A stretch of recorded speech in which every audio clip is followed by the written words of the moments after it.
For the first time in a long time, Aaron Woods is happy. Yet still, he hides it. 7 long years he has waited to play in the finals again, but he can't shake this overwhelming fear that perhaps he doesn't deserve to be happy. "Mate, I don't want to talk it up too much," he says. "Let's talk about Teddy. I'm happy to talk about Teddy, anything to avoid the spotlight these days, such as the impact the intensity of it has had on Woods during the past 18 months. So can you believe you're playing finals footy?" Woods stops and thinks about it, trying to work out the words to express his pride in the predicament he now finds himself in. But you can see his mind ticking over. How does he say it without looking like he's rubbing it into the West's Tigers? What does he say to avoid looking bitter at Canterbury? Soon he comes to the realization that no good can come from him celebrating his latest successes. "Now lad, let's talk about Teddy. He's killing it," Woods says. Please forget the fact you left your junior club for a team that chopped you around just a few months into a 4-year deal. Don't worry about that Origin jersey you lost and how you've turned it all around at the Sharks as a bench player ahead of your first finals series since 2011. That will likely culminate in you holding on to your Kangaroos spot. So you were saying about Teddy? I'm honestly over the moon for him," Woods said. "I know how much it meant to him to play finals football. I saw how much it ate away at him not being able to do that before. He publicly stated he left to play finals football and now here he is arguably the form player of the comp. It's amazing what 12 months can do." Last year Woods and Tedesco were all but signed, sealed and delivered as a package with Mitchell Moses to the Bulldogs after a late-night secret tour of the club's Belmore facility. On Saturday, after the qualifying final between the Sydney Roosters and Cronulla Sharks, one player will be 80 minutes away from a grand final. "That's why I texted him on Sunday night. Regardless of who wins or loses this week, one of us will have to win just one game of football to play in the decider," Woods said. "I want to win, but I'm not going to lie, I'll be happy for him too if he's there. It's been a pretty tough old year. But everything happens for a reason and here we are. I've honestly always wanted what was best for Teddy. I wanted him to be the player we all knew he was going to be. To see what he did for NSW in Origin this year, that was pretty special to watch. He's a special player.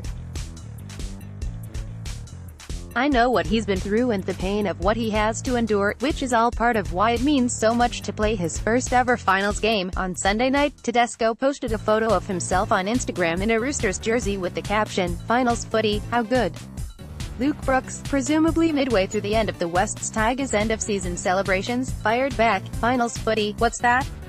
Some comedy gold from the Tigers Player of the Year. Underneath was an emoji sent from Woods, a man who has avoided anything to do with social media for 12 months. It was a crown. All hail the new king of Bondi.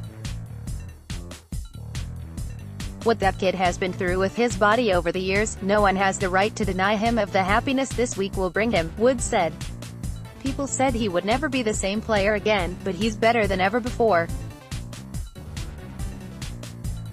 He will be the first to admit he took some time to find his feet at the Roosters, but he's flying now. He's probably the best fullback in the game at the moment, with Valentine Holmes in sharing his joy in Tedesco's feats. You can't help but feel sorry for Woods. But that's just it.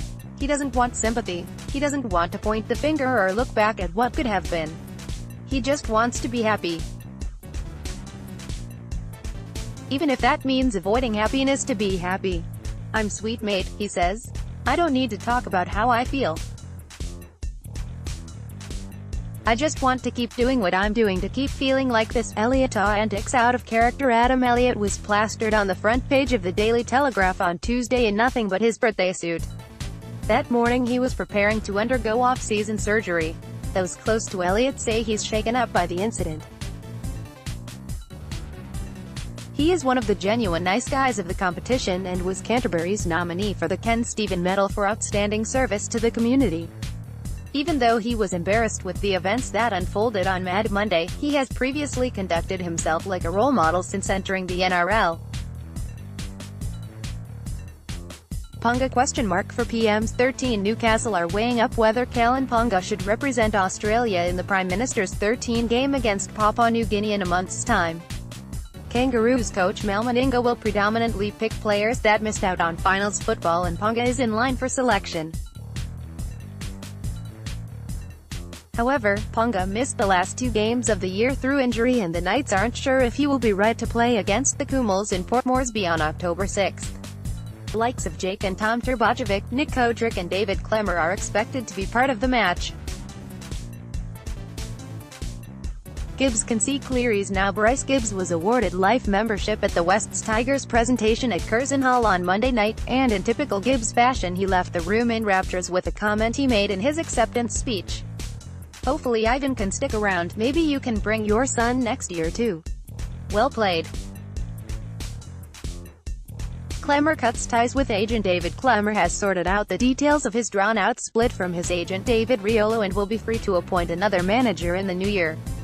Right time for Wright to retire. NRL journeyman Jonathan Wright looks set to hang up the boots. The 31-year-old Manly utility back is unlikely to go around again next year after earlier stints at Parramatta, Canterbury, Cronulla and the Warriors. Meanwhile, Sydney Roosters backup half Mitchell Cornish appears to be heading back to the nation's capital to play in the Canberra local league after 2 years at the Tricolours. The views in this article do not necessarily express the opinions of the NRL, ARLC, NRL clubs or state associations.